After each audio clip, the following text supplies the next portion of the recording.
সুপ্রভাত, নমস্কার, আদাব। সবাইকে আন্তরিক শুভেচ্ছা জানাই। কেমন আছেন সবাই? আশা করি ভালো আছেন। আমরাও ভালো আছি আপনাদের আশীর্বাদ, দোয়া এবং ভালোবাসায়। তো সকালবেলা ছাদে, সকালবেলা রান্না করুন, তার আগে কিছু কাজ করুন। একটু ওই যে নিচে ঝাড়ু দেওয়া লাগবো রাস্তায়, আর আমার যে ঘরের সামনে, সেগুলো একটু ঝাড়ু দিব।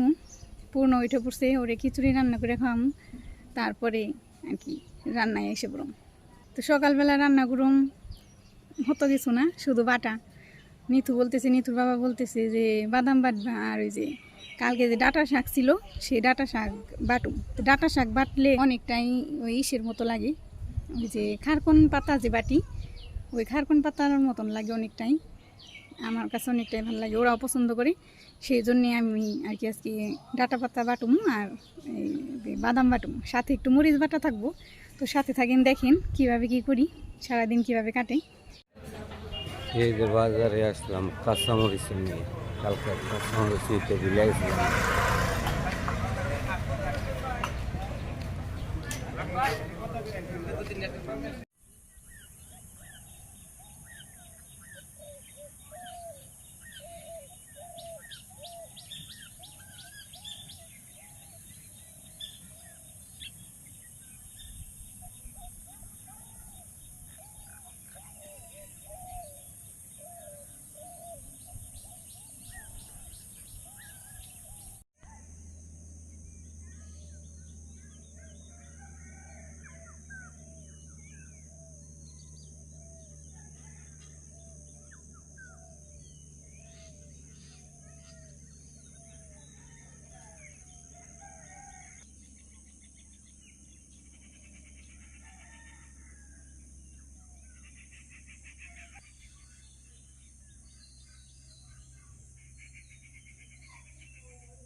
কি করো ময়লাও তো করছে, হ্যাঁ মানুষ ঝাড়ু দিয়ে ঠিক হবে,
ময়লা ময়লা ময়লা ধরো না বাবা, এখান থাকবো ময়লা।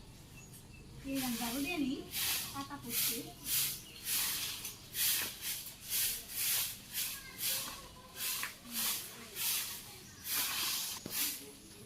সকালবেলা ঝাড়ু দিলাম, ঝাড়ু দিয়ে আইলো, ময়লাগুলো ফেলে নি, তারপরে রান্না করবো।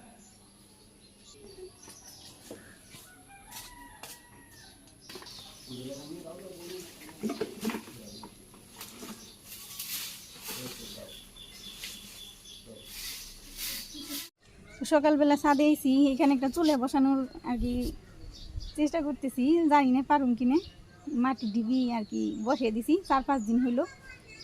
আজকে একটু কাটুম, আজকে অনেকটাই শক্ত হয়েছে। এই যে আজকে মাঝখান থেকে একটু গর্ত করুম, যদি পারি আর কি চেষ্টা করুম চুলেটা বানানোর জন্য। তো ছাদেও সব কিছু পুনর বাবা গুছিয়ে দিছে, আমরাও ছাদে এসে বসি। এখানে যে চুলে এনে দিছে, পূর্ণ খেলতেছে, দুষ্টমি করতেছে। এই যে বাবা, এই বাবা ওই চুলেরই দেখছি, মাটি ঢিবি দেখছি, কাজের জিনিস দেখছি।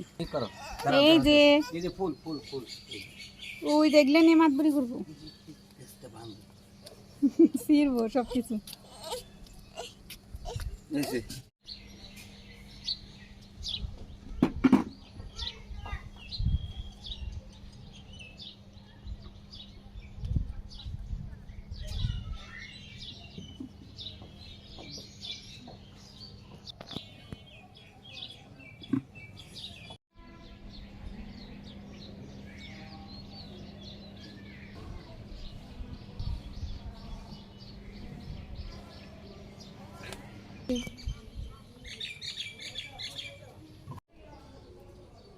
কিছু কাপড় চোপড় ধুয়ে দিয়েছিলাম, সেগুলো শুকিয়ে দিলাম। তো এখন শাকগুলো কেটে নিয়ে আমি ভালো করে পরিষ্কার করে ধুয়ে তারপরে জড়িয়ে নিয়েছি।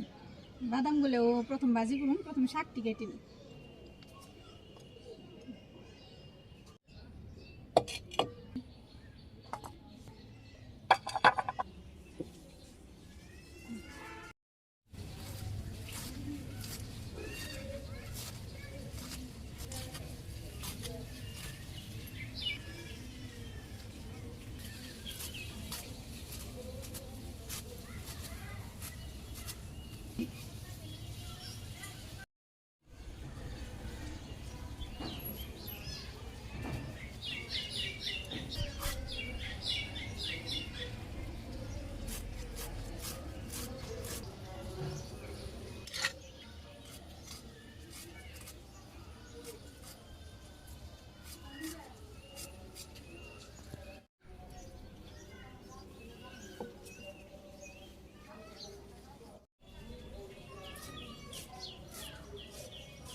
শাক কাটা হয়ে গেছে, এক সাইডে নামিয়ে নিই।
চুলে জ্বালিয়ে দিলাম। প্রথমে আমি যে শাকগুলো ভাপিয়ে নিব, লবণ দিয়ে সামান্য একটু জল দিয়ে একটু ভাপিয়ে নিব।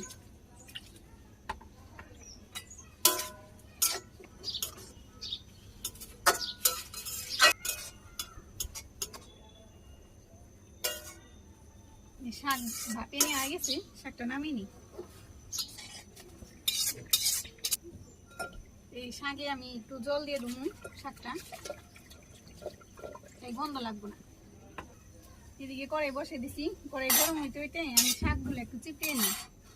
কড়াই গরম হইলে এই মরিচগুলা কুচা দিয়ে নামিয়ে নিই।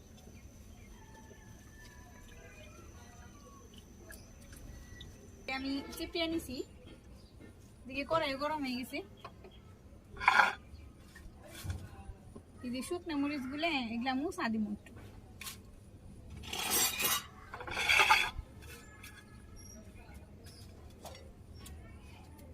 এটা আমি একটু তেল দিয়ে দিতেছি, সামান্য একটু তেল, বেশি না। তুই করে নি যে কড়াইতে একটু ভরে নি, নিয়ে রে এই যে শুকনো লঙ্কা গুলো দিয়ে দিলাম। তো হালকা আছে, অল্প আছে, একটু নাড়াচাড়া করে সুন্দর করে ভাজি করতে হবে।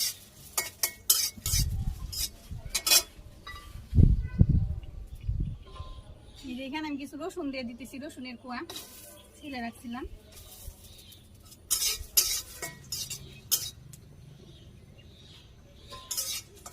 যে মরিচ আর রসুন ভাজা হয়ে গেছে, আমি এক সাইডে নামিয়ে নিই। এখানে তো এই যে এখানে বাদাম, ওর বাবা কালকে বাদাম নিয়েছে অনেকগুলো, তো কয়েকদিনই খাওয়া যাবো, অতগুলো তো আমাদের একদিনে লাগবে না, সেই জন্য আমি যতটুকু লাগে ততটুকু নিয়ে আসলাম। কাঁচা বাদাম নিয়েছি, আমি একটু ভাজি করব। কড়াই গরম হয়ে গেছে, হালকা আছে ভাজি করে নিই।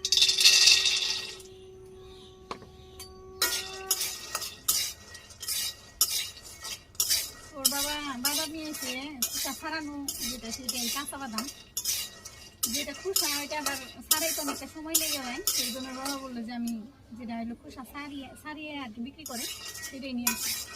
সেই জন্য বললাম যে তাহলে নিয়ে আসবো বলে। এটা চিনা বাদাম, দেশি চিনা বাদাম, দেশিটা বেশি স্বাদ, দেশিটা মানে এমনি ই করে খাইতে মিষ্টি লাগে আর কি। ভাজি করে খালি খালি বা এই যে বাটা সব একটু মিষ্টি মিষ্টি লাগে, ভালো লাগে। যে বাদামের খোসাগুলো আস্তে আস্তে আর কি ফাটতেছে। এই যে যখন পুরোটা এটা ইয়ে দেবো তখন বোঝা যাবো যে ভাজা হয়ে গেছে। একটু একটু কেবল শুরু, এই যে আর কি ফাটা শুরু হয়েছে, এই যে খোসাগুলো গেছে। এই বাদামগুলো ভাজি করা হয়ে গেছে, অনেকটা সময় নেই ভাজি করলাম, অনেক সেন্ট বেরোয়েছে। আর এই খোসাটাও এই যে খুইলে আসতেছে, দলা দিলেই সরে যাইতেছে, অনেকটা সময় লেগে গেছে। নামিয়ে নিই,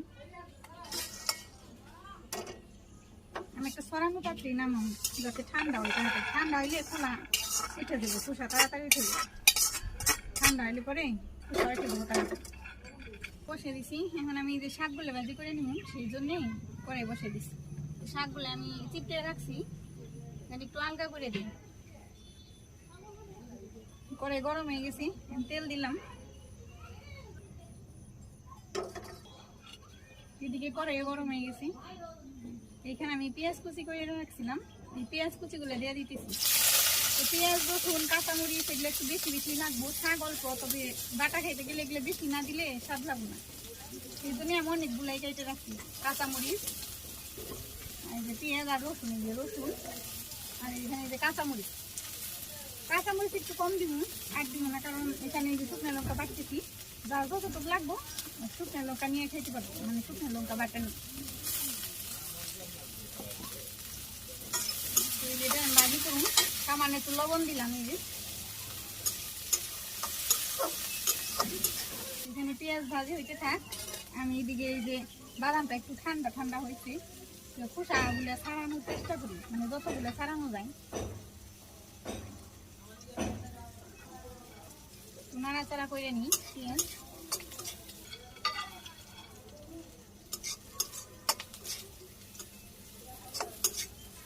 এদিকে পেঁয়াজ ভাজি হয়ে গেছে, পেঁয়াজ ভাজি করা হয়ে গেছে। এই শাকগুলো দিয়ে দিই, শাক একদম অল্প হয়ে গেছে, শাকগুলো দিয়ে দিতেছি। এখন সুন্দর করে আস্তে আস্তে অল্প জালে ভাজি করতে হবে, অনেক সময় বেশি ঝরঝরা করে একদম। আমি যে জালটা কমিয়ে দিছি, আস্তে আস্তে হইতে থাক। এখানে আমি লবণ দিতেছি অল্পই, শাকে দিয়েছিলাম লবণ, কিন্তু ফেলে দিছি, সেই জন্য একটু লবণ দিতেছি। তার একটু তেল লাগবে, একটু তেল দিয়ে দিই সামান্য।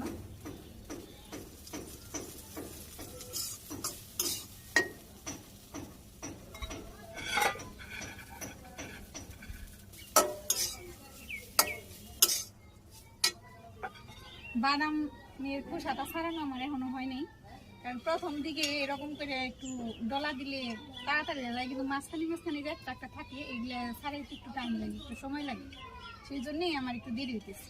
আমি এগুলো ছাড়িয়ে পরিষ্কার করে নিই, তাও আমি নামিয়ে নিই এক সাইডে যাতে ঠান্ডা হয়, সরিয়ে দিব।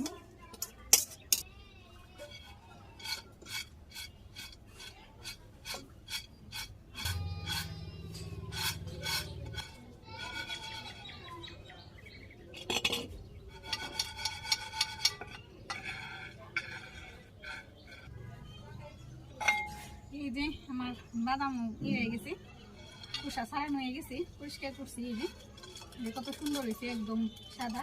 মাঝখানে একটা দুইটা একটু একটু আছে, ওগুলো হইতেছে না, একটু সমস্যা নেই। এখন বাটাবাটি করে নিই, চুলাগুলো সরিয়ে নিছি, এখানে একটু পরিষ্কার করে নিছি।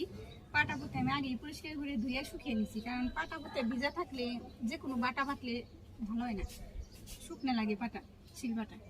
প্রথমে আমি যে মরিচ আর যে রসুন যে আমি একটু তেল দেবো ভিজে রাখছিলাম, এই মরিচটা আমি আগে বাইটে নিই।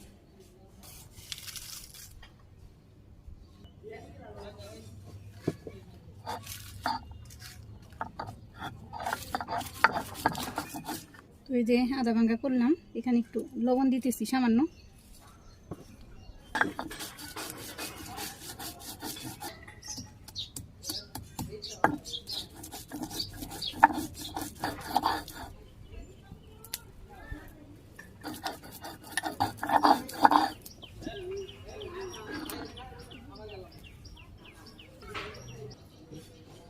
বাদামগুলো বেটে নিই মরিচের এই যে ইসের মধ্যেই, পাটার মধ্যেই অল্প অল্প করে নিব, তারপর অল্প অল্প করে বাট।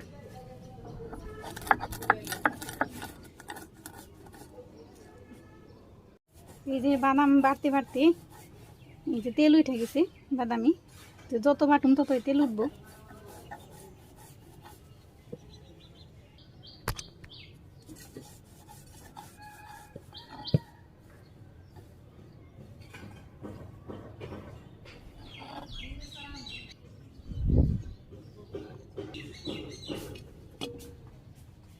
এই যে বাদাম বাটা হয়ে গেল আমার। এখন এই যে ডাটা শাকগুলো ভাজি করে রাখছি, এগুলো এখন বাইটে নিমু। তো এই পাটের মধ্যেই বাটুমু, যেটা এই বাদাম বাড়ছে এখানেই বাটুমু।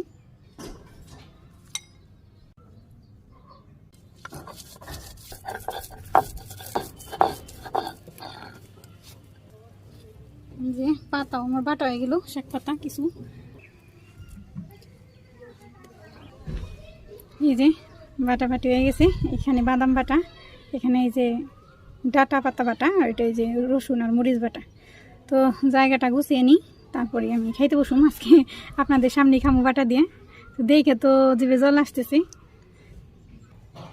এই যে আমি খাইতে এসে গেলাম, ভাত বেড়ে নিয়ে আসছি, এখানে লবণ, বাদাম, মরিচ বাটা, আর এই যে ডাটা পাতা বাটা। তো এই যে জল আর এই যে ভাতের প্লেট নিয়ে এসে গেছি, খেয়ে নিয়ে আপনাদের সামনে খাম আজকে। পুনর্বার আসতে দেরি হইব, সকালে এখন আমি খাই নেই, ভাবলাম যেহেতু বাটা সেই জন্য আমি আগে ভাত দিয়ে খাই, বলি কেমন হয়েছে। প্রথম বাদাম বাটা দেখাম, যে বাদাম মাখতেছি, আর এই যে মরিচ নিতেছি। এই যে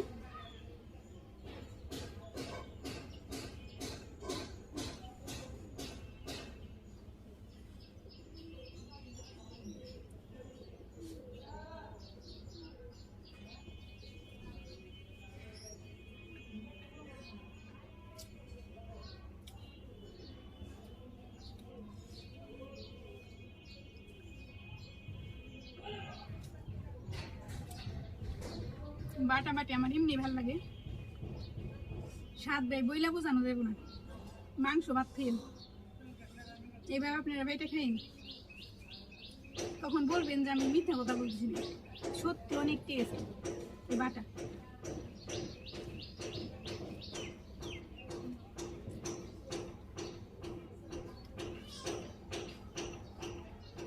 বাদাম বাটা আমি খেয়ে নিই, কারণ খাইতে একটু টাইম লাগবো।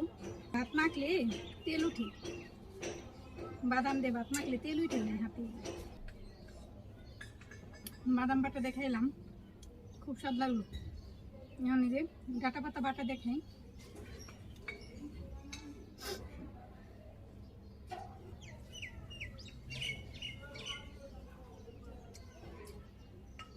খারকন বাটা ফেল, এত স্বাদ লাগে এই ডাঁটা পাতা। আপনি একবার খেয়ে দেখেন। আমার মা আমার এগুলো বাড়িতে খাওয়াই। যদি খারকন থাকে, খারকনের দিনে খারকন হয়, তখন মা খারকন বেটে খাওয়ায়। আর যদি আসে ওই সিজনে, তখন আমার জন্য নিয়ে আসে, মা নিজে হাতে বেটে দেয়, কারণ আমার খুব পছন্দ। এই ডাঁটা পাতাও বাটা মার কাছ থেকে আমি শিখছি। বাসা আসলে মারি দে বাটে, মা আমার বেটে দিই। যারা যারা বাটা পছন্দ করেন তারা তারা এইভাবে খেয়ে দেখবেন, খেয়ে দেখবেন কেমন লাগে। মনে হয় না খারাপ লাগবো, অনেক স্বাদ লাগছে আর কি, অনেক স্বাদ লাগতেছে। তো ভিডিও আজকে এতটুকুই, ভিডিও আর বাড়াবো না। যারা যারা আমার ভালোবাসেন, স্নেহ করেন, তারা তারা আমার পাশে থাকেন। আমার চ্যানেলটা সাবস্ক্রাইব করে দিন, বেশি বেশি করে শেয়ার করে দিন। আর যারা যারা সাবস্ক্রাইব করে দিয়েছেন তাদেরকে অসংখ্য অসংখ্য ধন্যবাদ। সবাই ভালো থাকবেন, সুস্থ থাকবেন, সাবধানে থাকবেন। সবাই সুস্বাস্থ্য কামনা করি। আজকের মতো বিদায়, নমস্কার, আদাব।